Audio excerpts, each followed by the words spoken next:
Hey guys, welcome back to the Best Practices Show. My name is Kirk Behrendt. I'm your host, and we are on a series, a step-by-step process of figuring out. No, I love this guy. You're going to see. I wish you could get a lot more excited. That's for sure. I wish you could get excited about something. I told you, first of all, I love hanging out with you. Number two, I love this industry. Number three, this is like one of the hottest topics ever. And number four, you're unlocking the code, because the code is airway. We know airway is a big deal. We know it. 35 years of treatment planning was turned on its head not too long ago for all the teaching institutions. Now it includes a non-negotiable called airway. What good is it if we do all these things, but the patient still can't breathe? We haven't accomplished anything. I think any orthodontist right now would tell you, this is not a small topic.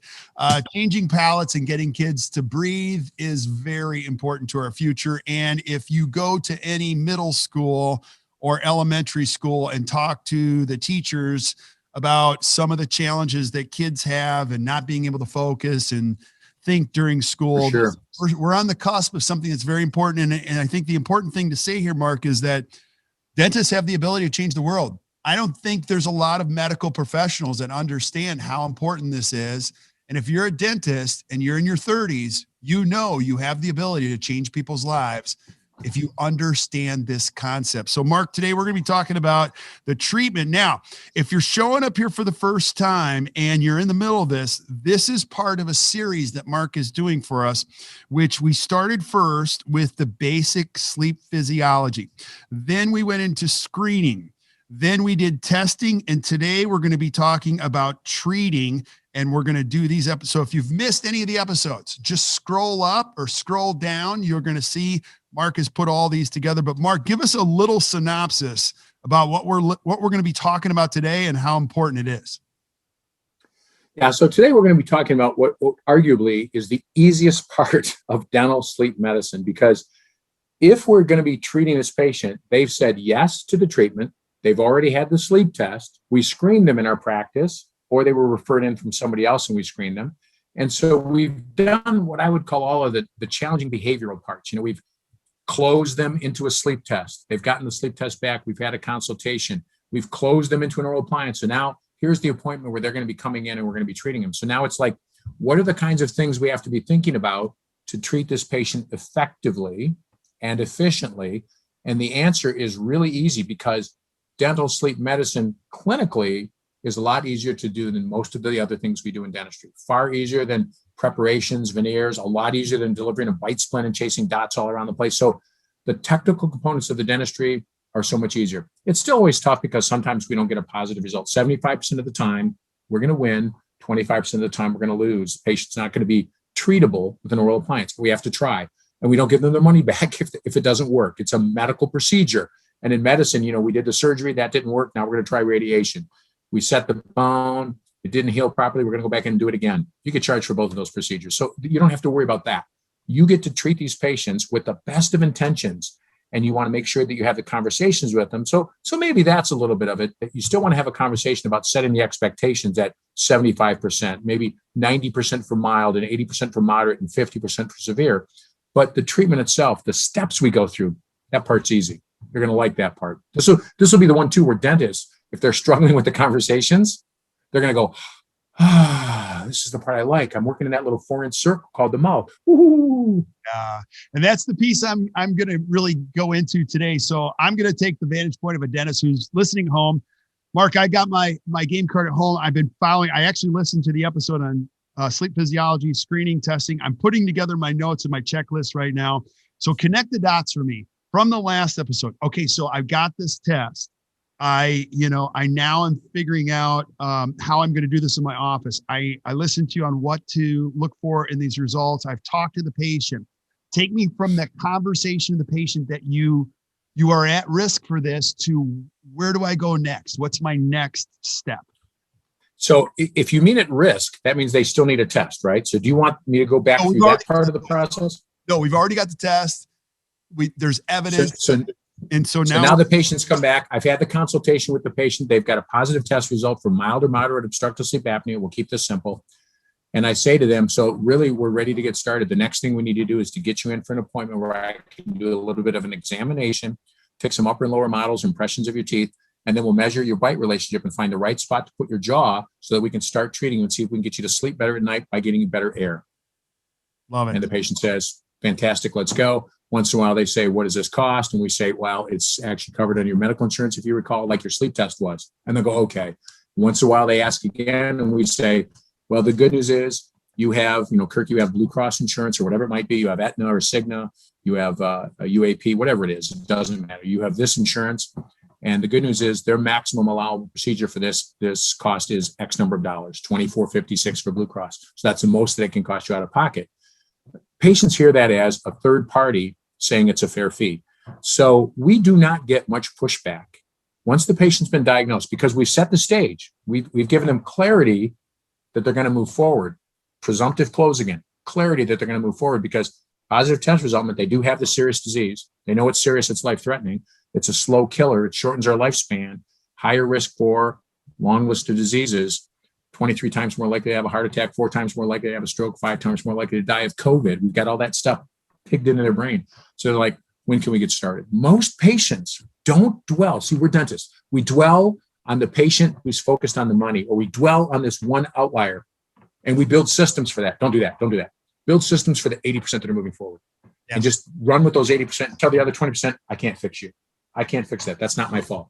All right. That's how medicine works. I'm building my system. So I'm listening to you. Now, you know how dentists think. We're talking about prepping crowns. They want to know, okay, wait, what's your burr? I'll give them a system. I will definitely give them a system. So tell me about the appointment scheme. So how much time am I doing for that? And what am I going to tell? Is it an hour? Is it an hour and a half? Is it 2 hours? Like walk me through that. Yeah. So I'm going to start up here high level. So I had a consultation with a patient that was 15 minutes.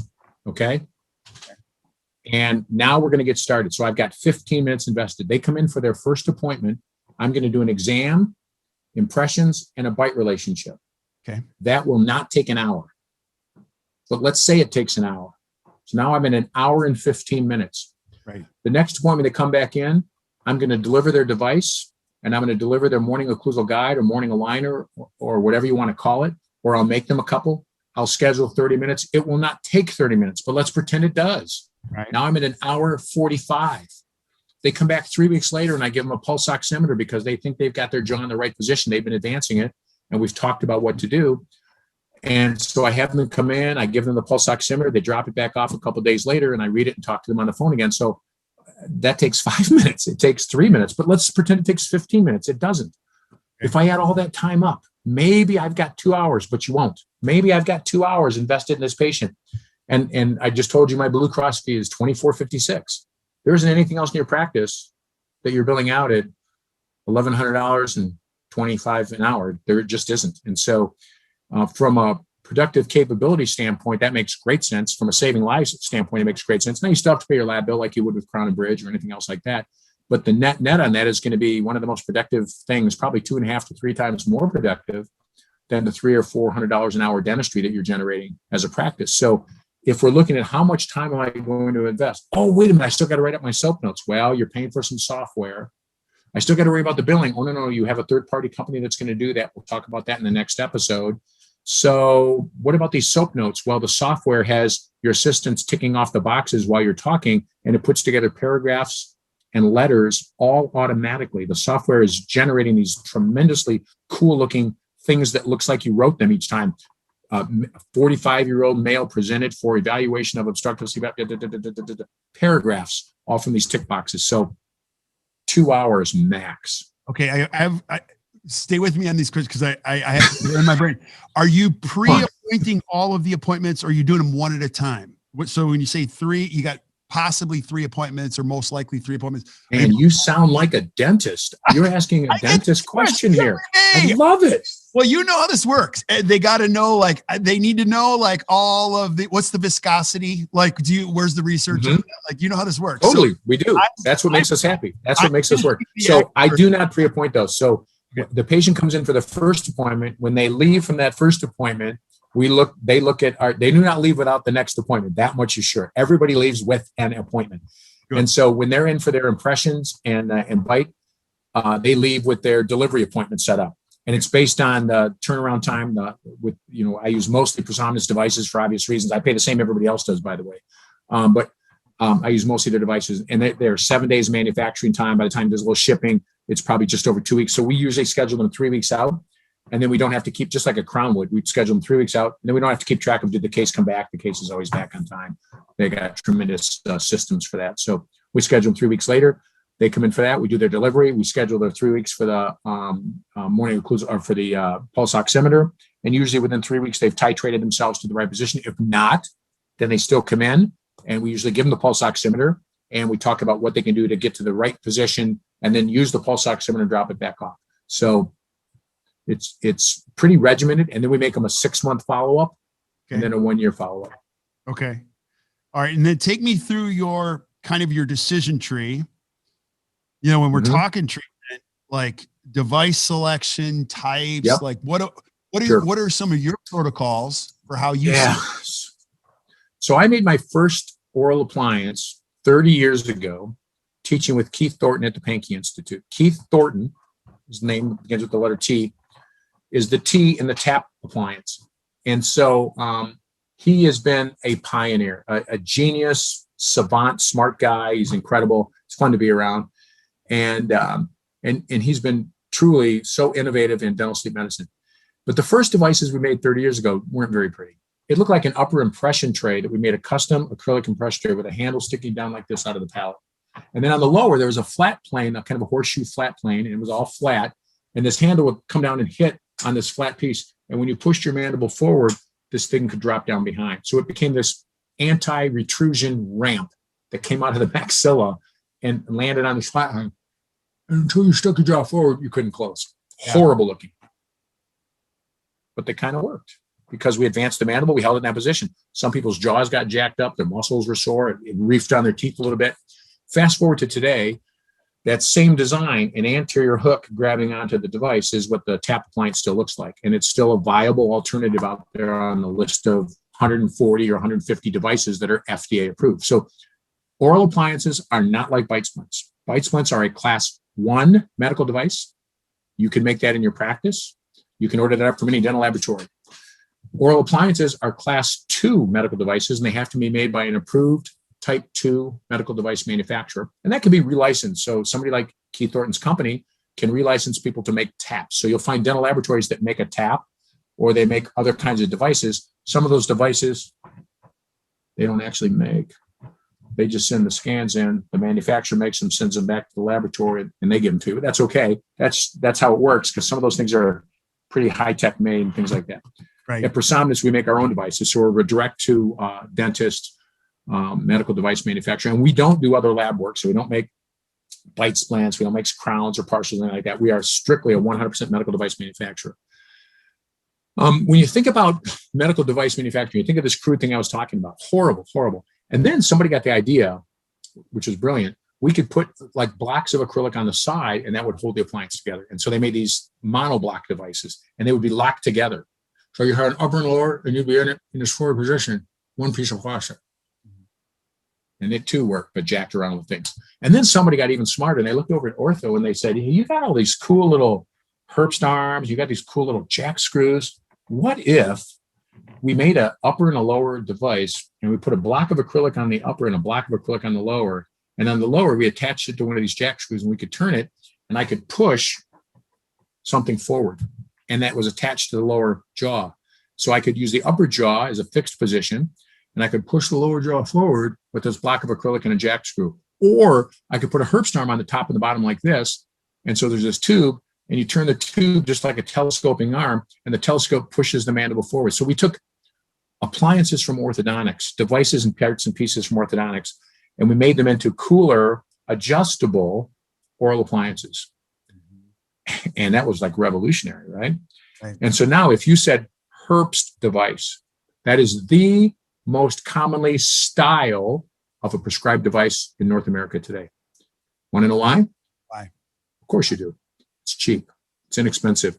And we, as dentists, sometimes don't know how to get maximum value for things. And so we always gravitate towards the bottom. That's why there's so many monolithic zirconia crowns done today. It's not because they're the most beautiful. It's because they're $95, Right. $85. What? You said I can get them for 75? Give me the name.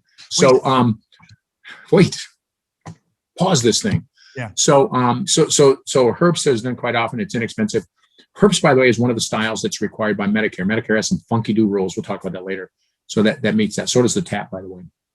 So along comes more technology, and somebody says, "Hey, what if we put a soft liner inside? Would that be easier to wear?" Yes, it would. It'd be more comfortable. So now they have a bilaminar material, hard on the outside, soft on the inside. Very comfortable. Oh, beautiful. Or what if we just put some ball clasp here and there for retention? Because sometimes the doctors don't take a perfect impression. If we get a crummy impression, it's going to be hard to get this acrylic to fit, even hard to get the soft liner to fit. So how about if we just have 4 ball clasps that fit? Oh, now you fast forward a few years, people have been wearing these new adjustable devices with soft liners and ball clasps, and it turns out they're getting a lot of tooth movement. Because if it only fits where the ball clasps are and the acrylic isn't acting like a retainer and holding them in place, we see an increase in tooth movement. And because we weren't paying attention to getting their bites back in the morning like we should have been, we would worry about it, but we wouldn't really coach those patients that well. We were getting a lot of people with bite changes, and we were getting a lot of people with tooth movement. And the soft liner was gunking up pretty bad, and acrylic gunks up by itself pretty bad. So physicians were looking at these devices, and they're saying, dentists are putting these pieces of stuff in people's mouths, and this is what it looks like. And the patients are complaining about how it looks and smells and tastes. And they're complaining about their bite changes and their teeth movement. So physicians for a long time have not trusted us in dentistry because we don't act very professionally. And it gets worse. All that stuff we talked about, screening, testing, all that. Hey, Kirk, I'll just treat you for your snoring, wink, wink. I won't treat you for sleep apnea. We had dentists who were treating patients without the testing, treating patients without a physician interpreting the results and writing a prescription, patients who were treating their friends and neighbors without proper protocol, without standard operating procedure, without being in the guidelines of medicine that are very strict. And there's a lot of people that were guilty of some of those things. And we did that with the best of intentions because patients would ask us and we'd want to do that. Today, and for the last probably 15 years, 17 years, it's been a lot cleaner, it's been a lot better. And now we've been on a quest to develop better devices because we see all these side effects and all these problems. So now one of the devices that came out that was pretty innovative and very cool was a soft printed nylon. And everybody wants to print and mill today, just like we do with restorative dentistry, print and mill. Very cool. CAD CAM, very precise, very cool. And so the evolution of a soft liner material came out, which is very comfortable, flexible, drops right in, even more tooth movement. Oh, man. It sucks. Every time we find something we like about this and we trade off one thing for another, we find a new side effect that gets worse. So hard acrylic and soft liner devices have tooth movement. Ball clasp devices have tooth movement. Foregone conclusion. Every study, every case, they always do. Printed nylon devices, which are even more flexible, have even more tooth movement, significantly more than those others. So crap, what do we do? Well, the cool thing is back when I was working for this company that I lecture and teach for now, I'm their lead clinical faculty, whatever that means. They decided to take a pathway to take hard acrylic pucks, which are much denser, easier to keep clean, don't gunk up, and mill them instead of salt and pepper and try to cure them, mill them and create an extremely precise platform that would act and fit like a retainer. Right. And now they've got studies with those kinds of devices that don't have any tooth movement. That's pretty cool. No tooth movement is a risk anymore. High five. And then we could talk about spending more time with patients getting their bite back in the morning. And that company can also make not just those pucks for the appliance, but from those pucks of hard acrylic, they can make little frames that fit over the front teeth that guide your jaw back to its position called morning occlusal guides. So now we can have a precision manufacturing way to make devices that are more precise, no tooth movement, easier to keep clean. Because they're made out of this hard puck of acrylic, they're smaller. You can take out a lot of the acrylic on the inside and make them lingualess that's cool because wasn't I pulling the mandible forward to open the airway? Right. And if I pull the mandible forward and the tongue still has all this acrylic in there, I have to pull the mandible farther forward to open the airway. But if there's less acrylic on the inside because the device and the material is smaller, I don't have to pull the mandible as far forward. I'll have fewer temporomandibular joint side effects, which we were also getting with any of those kinds of devices. So I'm not jacking up the jaws as much because I don't have to go as far forward. High five. I don't get any tooth movement. High five. I can make a device that helps them get their bite back in the morning. High five. And they don't gunk up and look like crap. So now we're starting to earn a little bit of respect in the medical community for using medical devices that are made with a higher level of accuracy, a higher level of precision, easy to clean, less side effects, less toxic reactions, things like that. So it's been a tremendous evolution from handmade, borrowed from other aspects of dentistry, designed by dentists, made by dentists, to now something that has been designed by engineers. Yeah. And now they use artificial intelligence and robotic manufacturing to make these things, and they're awesome. Okay, really fun. I got to ask you, because we're going to dig deeper into the treatment, but I want to pause here and ask you this question because we talked about the effectiveness of the testing. That's changed a lot. Let's talk about, you mentioned research. Talk about the effectiveness of these devices. Like how much more effective are they as I go down this question. tree? So let's go back 20 years and look in the literature at the efficacy, and let's define some terms. Efficacy, how well a product, a policy, a chemical or something works under ideal conditions. Efficacy, what's the potential solution that this medicine treatment can provide? Yes. Then we talk about something like effectiveness. Well, wait a minute, why wouldn't those be the same? Well, because if I gave you a pill that lowered your cholesterol and it did a great job of lowering your cholesterol, but it made your hair fall out. Now, that's not a good example with you, Kirk, but let's say it made your eyebrows fall out. All right. You might say, I'm not taking that pill. So your compliance was poor. Right. The efficacy of that anti-cholesterol medication that I wanted to give you was very good. Works 100% of the time. But some people don't take it because their eyebrows fall out. And so maybe only half the people take it. So if I took efficacy at 100% times compliance 50%, the drug's only 50% effective in a population of people. So when you use the term effectiveness, and I know you know this, you were choosing the right term, not efficacy, because CPAP is almost 100% efficacious. It works almost 100% of the time. It has side effects too, by the way, but it works almost 100% of the time. Great. Let's just use CPAP. Oh no, why not? Because it's not very effective. What do you mean? Efficacy, effective? Well, at the end of 1 year, most studies will tell you that the average CPAP patient is only wearing their CPAP 40% of the time. This gets worse. What do you mean wearing it? Define wearing it. 8 hours a night, 7 nights a week? Oh no. In the CPAP world, they define compliance or adherence as 4.5 hours per night, 5 nights out of 7. So wait a minute, works 100% of the time, worn 40% of the time for about half the time. So if I do 100% times 40% times half the time, I'm maybe about 20% effectiveness. Love that. Now, they won't let us take that last calculation I did. So in the medical literature, they say, no. Adherence is 4.5 hours a night. Okay. So it's 100 times 40%. It's 40 to 50% effective. I don't think so. But that's what they would argue. Oh, and then they fell on the sword. They fell on the sword themselves. They did a study in the New England Journal of Medicine called the SAVE trial, 2,600 patients. They followed these patients for, ready, 7 years, 84 months, 84 months. They followed these patients and they said, all right, we're going to measure how many of these patients, 2,600 and change, we're going to give half of them a CPAP, half of them no treatment at all. They all have moderate or severe obstructive sleep apnea. And we're going to do a randomized controlled trial. That's the best kind of study to do. Randomized. You get CPAP, you get nothing. You get CPAP, you get nothing. You get CPAP, you get nothing for 2,600 patients. Then we're going to sit back and watch you for 7 years. And we're going to measure the number of cardiovascular events in those two populations. over time. And we're going to see how effective CPAP is. 7 years, New England Journal of Medicine, no difference between the two populations. You're kidding. No, it's sick. It's sick.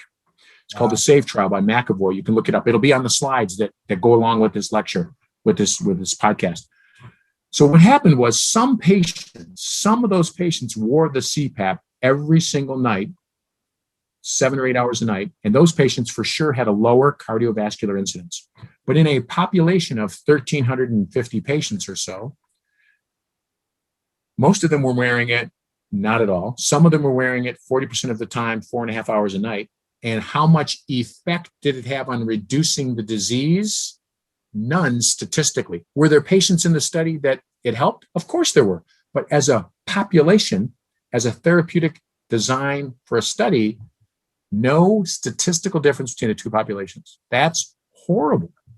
And so that flipped them on their ear. That was 2016. So that's 5 years ago. So the McAvoy study, the SAFE trial, was very influential for people to take a new look at other therapeutics that we could use for obstructive sleep apnea. So oral appliances moved up a notch. Okay. Now you've seen the development of things like Inspire, where they surgically implant a pacemaker-like thing in your chest, run some wires up your neck to your glossal muscles, and keep a little muscle tone while you're sleeping. It's not, they make it look on TV like, hey, I pressed the button, no mask, no hose, just sleep. Well, they do a surgical procedure and implant this thing and run wires up your neck. That's pretty invasive to me, and it's $50,000 or $60,000. It works for a select group of people with certain types of obstructive sleep apnea. Right. So they've been making CPAP smaller, quieter, cleaner, everything. Masks better fitting. They've been doing all kinds of things, and still compliance stays like crap. So how effective is oral appliance therapy? 20 years ago, it was around 50% effective at treating all cases of sleep apnea. Today, it's approaching 70% when you look at all the devices. Wow. That's looking at the literature, at the studies. So making better devices instead of these crude ones like I was making, and now moving into this CAD CAM, robotic manufacturing, artificial intelligence, the things we do with extruding anatomy, personification, making these devices more comfortable, smaller, a little bit of flexibility, super cool stuff. It's kind of science fiction when you look at how we do it. But at the end of the day, it's increasing the compliance. Oh no, people were always kind of willing to wear oral appliances over CPAP. It's really improving the compliance some, but it's really improving the efficacy. So today, when we've looked back, and there's a couple of abstracts that are published right now with the ADSM and AASM, that's the dental and the medical groups. Eddie Saul, a physician out of Syracuse, New York, and I have worked on a couple of efficacy articles. We worked on some things looking at this novel device that's out, this Evo, this new appliance that's out. And we're seeing overall, instead of 50%, we're seeing between 74 and 76% efficacy. That's fantastic. If you just say mild and moderate, it's around 89% efficacy. That's incredible. So severes were about 50-50. So we pushed those people back to CPAP, but mild and moderates were about 89%. And average compliance is 7 hours a night, 7 nights a week. And we get in the 90s for that, mid 90s for compliance or adherence. And people used to say, well, you're lying about that. That's just what people are reporting. Well, now they can put little chips in the devices and they can measure whether or not the patient is actually wearing it and how much. So we've actually got confirmation of the kinds of compliance. So now, remember the math we did on a CPAP, 100% times 40%, maybe cut it in half. Oral appliances, let's say they're 75%. Let's say they're 70%, we'll make the math easy. And let's say they're worn 90% of the time. That's 60+% effectiveness versus maybe 30 or 40% effectiveness. So we're going to see a shift as we make better devices, as we make more precise devices, cleaner devices. We're going to earn physicians' trust, and they control a massive amount of prescription writing, 4.5 billion versus maybe a couple hundred million worth of oral appliances are done every year. So we're going to see a shift in their prescribing patterns. We'll see more and more oral appliances. Some of the Scandinavian countries, if you recall from one of the earlier sessions, 50%, 60% in some of those countries, oral appliance first, CPAP second. So huge shift. So oral appliances effectiveness, great term that you used. Yeah. So I was just curious about that. And I think I'm going to get an exponential return. I mean, data doesn't lie. The second analogy that you're presenting is I can get my brain, because I'm a dentist, I need the data, I need the research to be able to prove that. And then also the remote capabilities of these things. I mean, you can titrate a patient from a remote in a remote way, and you get real-time data now. You can see what's happening. Yep. It is so anecdotal in that respect. So now let's go back to the path on treatment. So as far as the steps go, when you look at the exam, what we're going to do, discussing, like anything that we left out on all of these steps, all the way down to device selection and types. So let me, as you're suggesting, jump up a couple thousand feet for a second. So the treatment is going to be, we're going to need to do an exam. Now, if it's already your patient, then you may already have all of the exam data you need. But you want to make sure that that patient is capable of wearing an oral appliance. You want to document their temporomandibular health, because we are going to pull their mandible down and forward. And most of the time, we're going to make TMD patients better. But you still want to document that. Do they have any clicking or pain, sore muscles on palpation? So I want a snapshot, how many teeth the patient has, where facets, where their teeth fit together, do they touch in the back? I want a snapshot of them before treatment. And then I can always compare that after treatment to see, did something I do change something, if that was a problem or not. So we take that snapshot. So if somebody doesn't have enough teeth, has incredible mobility, they might not be a candidate for oral appliance therapy. I'm holding the hands of these new doctors who are getting into sleep all the time. It's part of my job with ProSomnus, and I love doing it because I love to teach. But they'll say to me, well, this patient only has this many teeth and they're really mobile. What do I do? Well, you probably don't make an oral appliance. You probably tell them they have to have CPAP. Sorry, we can't fix everything. I can't fix that. I don't have a solution. Oral appliance therapy has some requirements, and that patient might not meet the requirements. But your exam is really not, when I do an exam on a patient, I don't have any of my own patients to screen. So I get patients from other dentists and from physicians. So when I screen a patient that's not my patient, I have to be able to document that they're capable of wearing an oral appliance. So I'm not really doing a dental exam. I'm never going to be their dentist. I don't do that anymore. But I do want to make sure that they've got enough teeth, enough comfort, enough stability to wear an appliance. So that's what the exam is for. That might or might not include radiographs, depending on your purveyance of what you want to know, what you need to know. Imagery is always important if you need to know more. I like an image of their midlines, so I can make sure that the midline I record and the midline they have are similar. So we do that. After the exam, I'm going to need an impression of their upper and lower teeth. Now, if I'm going to make a, can I say shitty? I think I just did. Say whatever you want. If I make a shitty device, then I can take a shitty impression and they can make it with ball clasp or a soft liner or make it flexible enough to fit. Yeah. But then I have all those side effects to worry about. So there's a trade-off. But if I give an excellent impression to a laboratory like ProSomnus, to a manufacturer like ProSomnus, they can make a precision device where teeth don't move. But in order to do that, they can't have an average impression. They got to have a great impression. So not alginate, not Silginate. There are some people who could take a great alginate. There are. And there's some people that could take a great Silginate impression. There are. But really, the protocol we recommend for analog impressions is the same you would use for Invisalign. It's a putty with a piece of separating material over it, like saran wrap. And then that completely sets in the mouth. You take it out, remove the saran wrap, squirt in light body, and go back in with the light body wash. Those impressions, magnifique, très bien. They're fantastic.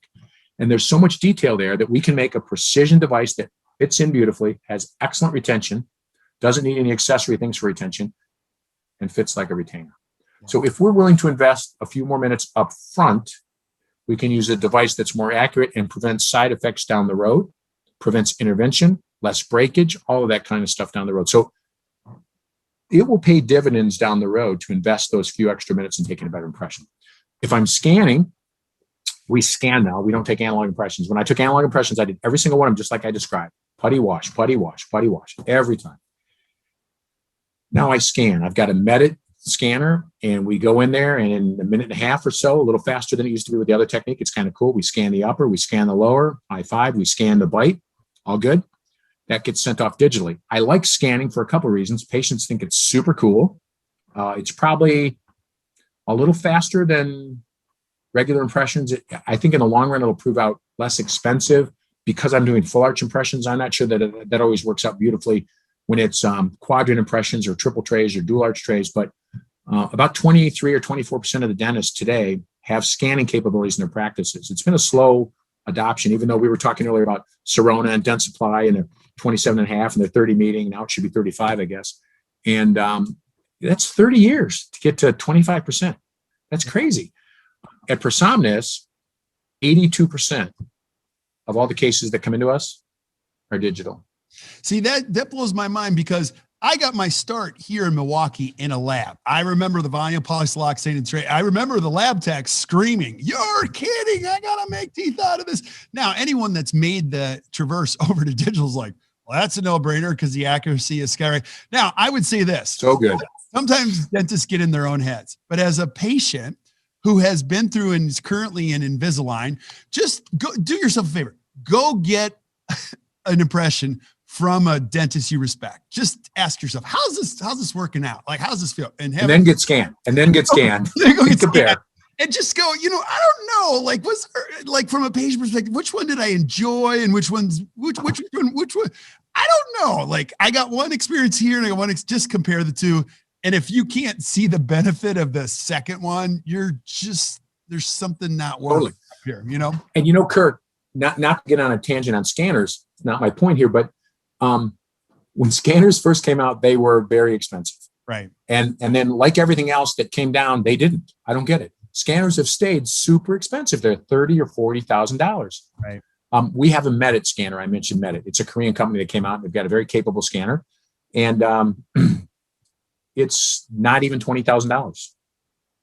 It's around 14 or 15 grand through most of the suppliers. So I'm not trying to sell a scanner one over another, but today the hard costs of a scanner have come down so much that I think it's going to make a more cost-effective decision for somebody to move from analog impressions to scanning. Dentists who do dental sleep medicine have made that switch like that because a full arch upper and lower impression costs about $45.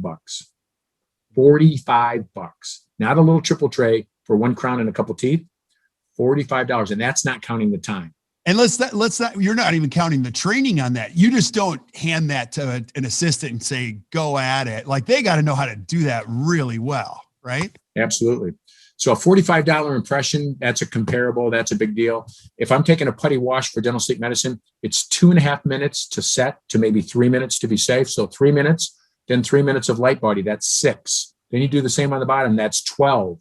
Then you take the bite. So 13, 14, let's say 15 minutes of hard time to take the impression. I can scan an upper. We actually shot a video of scanning, and I was scanning my wife's mouth, which I've scanned several times, and I usually scan it faster than I did in the video. I don't know why, but it's just like I got tangled up. I think not because I was on camera, that didn't bother me, but I just got tangled up that time. I scanned her upper, her lower, and took the bite in 3 minutes and 49 seconds. Wow. 3 minutes and 49 seconds. Now, I'm pretty good at it, and I've scanned her mouth before, but I have scanned it faster. But say 4 minutes instead of 16 minutes. Now, I'm not looking to save 8 minutes. Maybe I am, because if I saved 8 minutes a day, at the end of 5 days, that'd be 40 minutes. At the end of a month, that'd be a couple of hours. Maybe I can make my kid's soccer game, or maybe I could schedule another crown prep or two, or maybe I could get out of work earlier, take another vacation. So I would have choices to make with my time, wouldn't I? That's what you do as a consultant. You find ways to become more efficient. Well, the smartest people in dentistry, they get the time thing figured out. It's the value of your time and now the other thing is, this would be a fun, we won't do this here, but we could do the efficacy, effectiveness on analog and digital impressions and actually do a time study. Like, okay, we'd have split screens going and compare what actually happened. Now, sure, we're going to go down a rabbit hole. But I'm so all right. So let me finish these steps. So we take an impression, then we take a bite, then the patient goes away. They come back in 3 weeks. Okay. When they come back in 3 weeks, we deliver their device, make sure everything's comfy. We show them how to adjust it going forward, depending on the type of device, and then we send them away again. And we show them how to get their bite back in the morning with a little device, a little mod. We send them away again. They come back in 3 weeks, and we put a pulse oximeter on their finger. They've advanced their mandible. They found a spot that they like, that they say they sleep better at. That's a subjective improvement in symptoms. And now I want some objective data on their finger with a pulse oximeter. If that's good and matches their subjective symptoms, then I send them for the follow-up sleep test. And delivering these devices, I mean, you put the upper in, they go, how's that feel? They go, feels kind of tight, doesn't it? I go, yep. Is it pinching or cutting anywhere? I go, nope. Put the lower in. How's that feel? Does it feel tight? Yep. Pinching or cutting anywhere? Nope. Feel like it bites evenly? Yep. Okay. I just delivered 15 of this newest device from Prosominus to Evo, 15 in a row, no adjustments, delivered. I didn't put any of them in the patient's mouth. They all put them in their own mouth. That's how easy these new devices are. These new precision devices are to deliver. First time fits, they drop right in, no adjustments. If they need an adjustment, I would figure I screwed something up, I'd start over. Yeah. They just don't need it. It's magic the way this stuff works, especially with scanning, doing all this stuff. Such accuracy. It's great. Yeah. You want to get them started on it. Now, the follow-up testing, give me a little perspective on the time and what you're looking for in the follow-up test. So I'd love to just give you the quick answer to say a reduction in the AHI score, but that's only one part of what I'm trying to achieve. So Covey says, begin with the end in mind, right? We've all read those books. Right. So when I'm starting with a patient and I'm sitting there and we're in consultation, I start to set up in my discussion, just like I was talking about setting up these presumptive closes, moving forward. I also start to talk about what we're hoping to achieve. And I talk to them that 75% of the time, 90% in milds, 80% in moderates, 50% of the time in severes, I'm setting up their expectations. And I tell them we're really looking for 4 things when we talk about successful treatment of a patient. Okay. 4 things. The first thing is, I want a reduction in the number of times you don't breathe well at night so that you get better oxygen. I want their AHI score to come down, right? I want it to come down below 5, or I'd like it to be below 10 plus a 50% improvement, not or, plus. And so when you hear my efficacy data, that's either getting somebody below 5 or getting somebody below 10 and a 50% improvement. And we use that because if somebody's a 60 and you get them down to a 9, that's a fantastic result. Okay. But they're still a 9 and not below 5. They're not in the normal range, but every physician would tell me, great job. Okay. On the other hand, if you got a 50% reduction and you went from 62 to 31, the patient might be sleeping better and feeling better, but they still have severe obstructive sleep apnea 31 times an hour. That's an unacceptable result. So we really need below 5, comma, or below 10 and a 50% reduction. Because if somebody was 11 and you got them to 9, that's not very good. Right. But if you got them from 11 to 5, they're not below 5, but that would be an acceptable result. So there's those 2 math equations and they work together. So I want the AHI score to come down. That's one. The second thing, I want a reduction of the patient's subjective symptoms. They snore. Now they don't. They peed 4 times a night. Now it's 1. They felt tired in the morning and unrefreshed. They were tired during the day. They feel better now. That's an improvement in the patient's subjective symptoms. That's almost as important as the AHI score. If you got the score down and the patient still felt like shit, I can't call that a win. Right. So you got to have both components. They've got to feel better. And maybe you couldn't get them to stop snoring, but they sleep better and they feel better. Or maybe they stop snoring, but they still don't feel as refreshed in the morning and the AHI score is down. There's an improvement in their subjective symptoms. It might not be perfect, but there's an improvement. You're moving the needle in the right direction. The third thing I want is no side effects. See, if I get those successful results, but their jaws hurt, their teeth moved, their bite changed, that's not a win either. Because now they're living with some toxic impact from the drug I gave them, the dose I gave them. We talk about dose management in obstructive sleep apnea. I've got an abstract that's published right now with the American Academy of Dental Sleep Medicine on minimum therapeutic dose in obstructive sleep apnea. We don't talk about it's like a drug dose, but it is. How much do we advance them? Well, if I'm using better devices, I don't have to go as far. I'll have fewer side effects. If I use better devices, I don't get as much tooth movement. So I can minimize my side effects through better device selection. So I've got an AHI score that's come down. Subjective symptoms have got better. They don't have any side effects. High five. The final thing, I want excellent compliance. Okay. The drug only works. The treatment only works if they wear it every night. And you can't do what people do with CPAP. Remember, we talked about 4.5 hours a night, right? Why is that?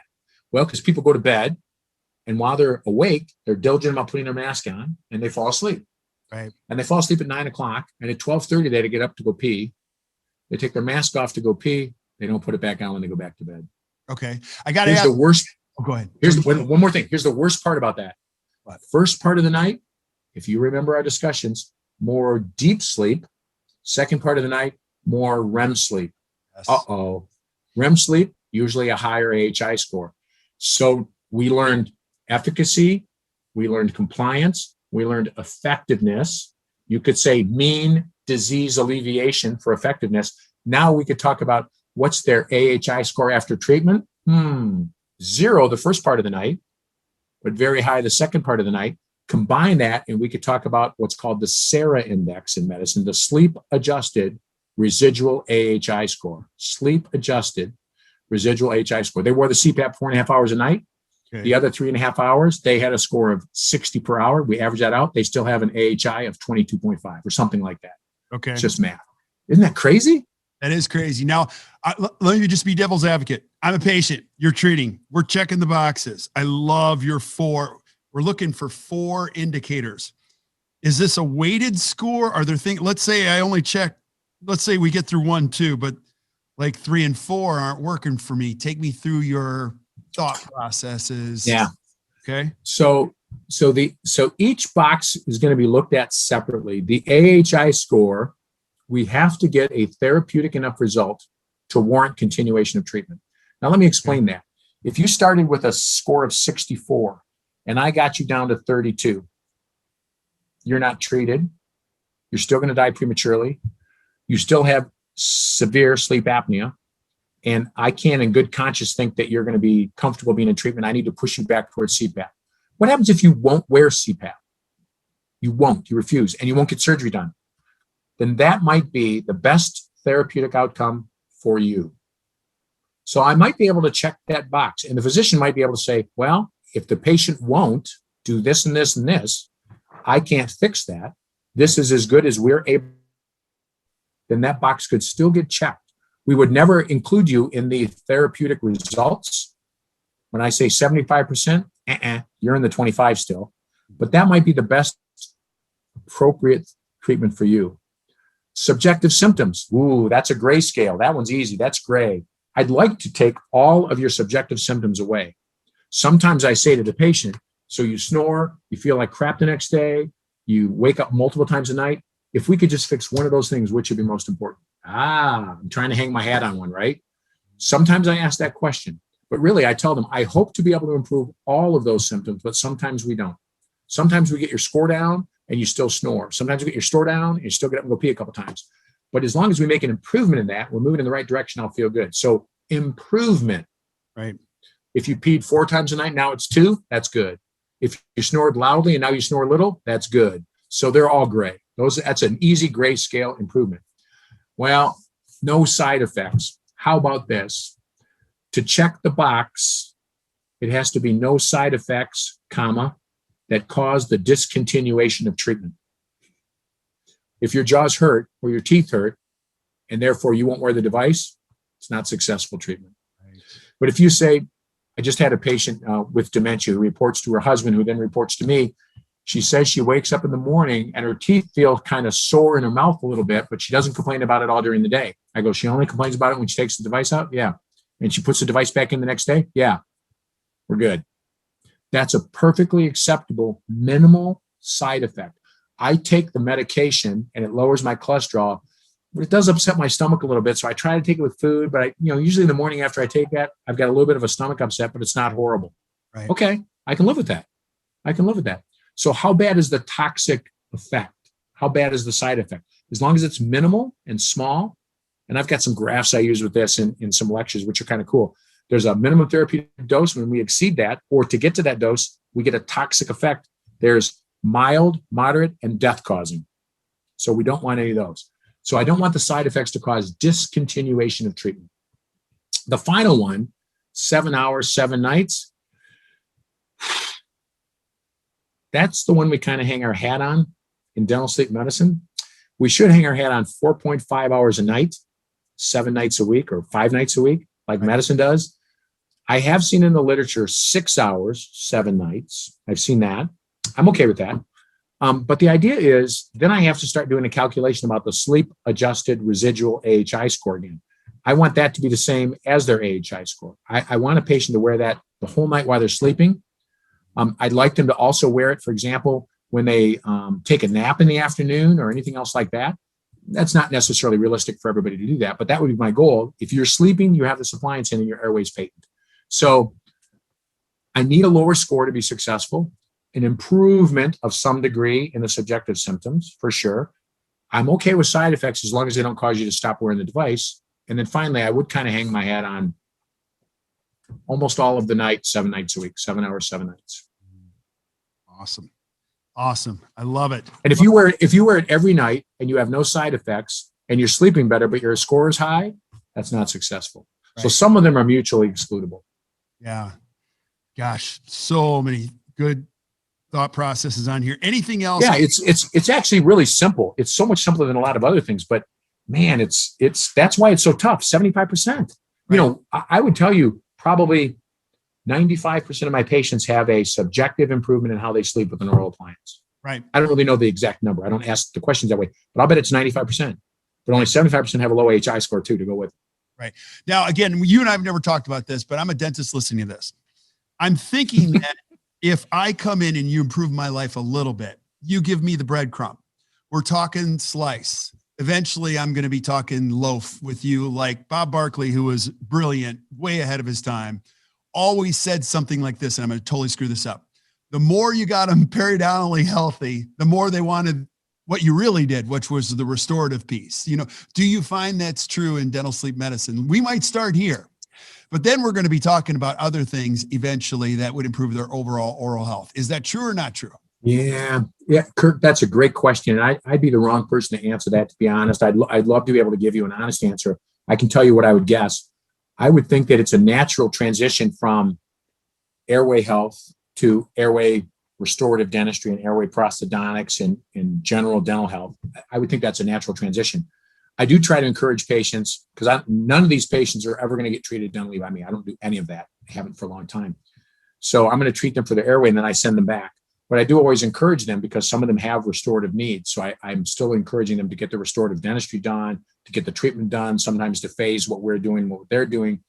So I do think that improves their awareness. I do, but I think if I were practicing dentistry and I were practicing airway in the same practice, I would feel pretty comfortable that they would go hand in hand and work together. I know that like the folks out at Spear do a really nice job with airway-centric prosthodontics, that whole concept. I love that thinking. I think that's the right pathway to be on. If you're going to spend $30 or $40, $50,000 with me, you're going to do implants and overdenture and all this kind of crap like that. We're not just going to stick them where your jaw is. We should think about where your jaw should be from an airway patency standpoint, because most of us are going to have a constricted airway. And a lot of the people that have had a lot of breakdown might be people who were constrained for space in the first place. So while we're doing all that restorative care, why don't we think about where's the airway fit into this? So I think they would go together, but that's not something I get a chance to experience. Right. And be patient with good questions. Yeah. Be patient with me with that questions, because I'm thinking like a dentist now. Okay. Mark, I'm totally in. Okay. But I'm a dentist. I work 4 days a week. I got a lot of PPO. I do a lot of bread and butter, crown and bridge. Help me understand. I'm not going to sprinkle this everywhere in my practice. Are you going to suggest like I have, certain time slots to do this? And then the other thing I'm trying to think up logistically, what do I equip my office with? Like, help me understand in a typical work week, what adjustments am I going to make to my schedule or to the setup? Yeah. Anything that come to mind? Yeah. So the first thing is that if you're super busy and making tons of money and you're running around crazy and you love your life, just screen them and refer them to somebody else. That's the first thing I'd say. If you say to yourself, no, Mark, I'm working with ACT Dental Consulting and I'm trying to find a way to get away from some of these PPOs. And one of the ways is to have better patients who value dentistry more. But hey, one of the other ways that I can get away from all this PPO reimbursement stuff that's beating me to death, because I'm doing 2 crowns to make the same money I make on 1 crown for a patient that's not a PPO. You know the math. I'm not telling you anything you don't know. These are your words. I'm just throwing them back at you. That's what you teach folks so well. So what if I could do a half day a week of airway? What if I could do a half day a week of dental sleep medicine? Would that free me up to be able to say goodbye to some of these PPOs and have less risk economically for doing that? Yeah, I think that's a great way to leverage that. What I would do is I would not sprinkle this in the week. And I know that's what you were meaning when you said, would you sprinkle it in the week? Of course you wouldn't. I would segregate an hour or 2 hours or a half day or whatever it took. And I would do one thing. I would dress differently. I would talk differently. I would act differently. I would process the patients differently. I would want that patient to think, I'm in the same building, but this doesn't feel like I'm in Dr. Mark Murphy at the dentist's office anymore. This feels like a medical practice. And if I wore scrubs, I would wear a shirt and a tie and a lab coat that day. That half day, I would dress differently. I would talk differently. We would process the patient differently. Why? Because I want to help them start to be open to the moments of impact that I want them to have that we talked about the last few sessions. I want them to have a physical plant that says, this looks and feels a little different. And I didn't sit them in a dental chair to have the conversation. I sat across from them in a consultative kind of room, because this isn't a dental kind of appointment. It's more of a medical appointment. We're talking. It's a consultation about risk. We've screened them. I want to close them into a sleep test. They don't need to be in a dental chair to do that. I want everything to feel as different as it can. I need to set up systems, though, so that I have the software, I have the billing, which we'll talk about next, and that I have, maybe it's an iPad, and my daughter, Kim, who works for me, runs my sleep practice, she's taking the notes and doing everything so that flows smoothly, that the language is right, that we talk about medical billing, that we're assistive of that patient process. But I want to segregate that out. But what a beautiful way. Just quick math. If I did 1 case a week, 4 cases a month, that's $120,000 ballpark of revenue. 120,000. Let's call it $100,000. If I've got a typical $750,000 or $800,000 collection practice, and I took $100,000 of that $750,000 or $800, that's 12.5% shift in my revenue stream at a much higher margin. I'm talking business now. Now I look over this PPO, and I've looked at my 7 or 8 different PPOs I'm signed up for, and these 3 suck. And the other ones are just bad, but these 3 suck. Now I can write letters to these patients and start to talk about, I can't be their dentist anymore at these fees. I'd love to have you stay and pay the full fee and get reimbursed whatever you can, but I just can't take that kind of, I can't do a crown that's $1,200 and get $600 or $700 for it. And you and I both seen practices that do that. Yeah. So what a great tool to create the kind of change or to decrease the risk for the kind of change that you want to take on. Dude, this is so brilliant. Sure. I've never heard it described that way. And you're right. That is an incredible opportunity. So if you're a young dentist and this is important to you long-term, what a great way to rethink the next 3 decades. You know what I mean? Just rethink. So for a young dentist, what a great way to rethink the next 3 decades. For a dentist that is getting up in years and starting to think about their transition plan, you're sitting in a practice and you say to yourself, I've got this $800,000 a year practice and I want to sell it. So I want to bring somebody in and grow it. Fantastic. When you bring somebody in, what part of the $800,000 are you going to give them right now? So you better grow that 800 to $1 million, bring them in to do 200,000. That's not very exciting. So what do? Well, if I add sleep and I find that I can be very profitable 1 day a week during sleep, and I grow this from 8 to $1 million, maybe I can bring them in and give them 400,000, and I still make the same net on my part that I made before. And now I've got this young associate in, and she's working towards becoming a partner and owning the practice. And then I sell them either half the dental practice. Like, that's a great model. I've loved that from back in the Mercer days and all. I was familiar with that. I'm sure you've seen practices go half and half again and half again. Or maybe I sell the whole practice to her. That's fine. And then I stay a couple days a week doing sleep, whatever that is. But now that helps me grow the practice, because I'm like, I don't want to work as hard as I'm working 4 days a week. I don't want to work that hard 6 days a week just to grow this practice so I can bring an associate in and have it make sense. But growing sleep is another. I mean, I don't want to think about sleep. Our conversation isn't really about the practice management of using sleep as a transition tool, or the practice management of using sleep as getting rid of your PPOs or going non-par tool. But it absolutely is that. It absolutely can be that tool. For sure. That's brilliant. And what we're really talking about is you're helping us through this series decode it all. And those are pieces that have to be decoded. And everybody's future is different, but that is a brilliant, brilliant way to think, given all those different scenarios. Mark, that's genius. Yeah. Absolutely. Now, next, we're going to be talking in the next podcast, we're going to be talking about the billing. Any last thoughts about treatment when it comes to this important component? Yeah, and I've said it before, but I'm going to say it one more time. The treatment is physically and mentally the easiest part of this process. And the taking a quality impression is something we all can do. Delivering an upper and lower splint they're going to mate together is something we can all do. Giving somebody a pulse oximeter, these are all very simple things to do. It's the stuff that leads up to this, and then the billing and documentation afterwards, that really require dodging, the minefield and coming out surviving on the other side with full compensation that becomes important. The doing part is actually, that's in our wheelhouse. We're good at that. So don't fear learning that part. When you take a sleep course, a broader sleep course, that's where they'll spend most of their time, is in the treatment area. And that's great. And that's why a lot of docs walk out of those programs and go, holy crap, this isn't as easy as they said. It's because the lead in and the payment out part are where you get stuck. So treatment, that's pretty easy. Yeah, buddy, I love this. And again, if you're listening to this, I'm going to encourage you, if you haven't listened to the episode where he explains sleep physiology, and then he has another episode in which we talk about screening and then testing. And then after this, we're going to do billing and documentation. I'm going to encourage you to check that out. Now, Mark, again, just like I said in the last episode, let's say I'm a dentist, which I'm doing right now. I'm picking up what you're putting down, and I want to get started on this, or I just need to know a little bit more. How do I get a hold of you? What do you do? Where do I start? In my role with Prosomnus Sleep Technologies, I'm the lead faculty. My job is to help dentists who are getting started in sleep get more successful at sleep. Prosomnus is smart.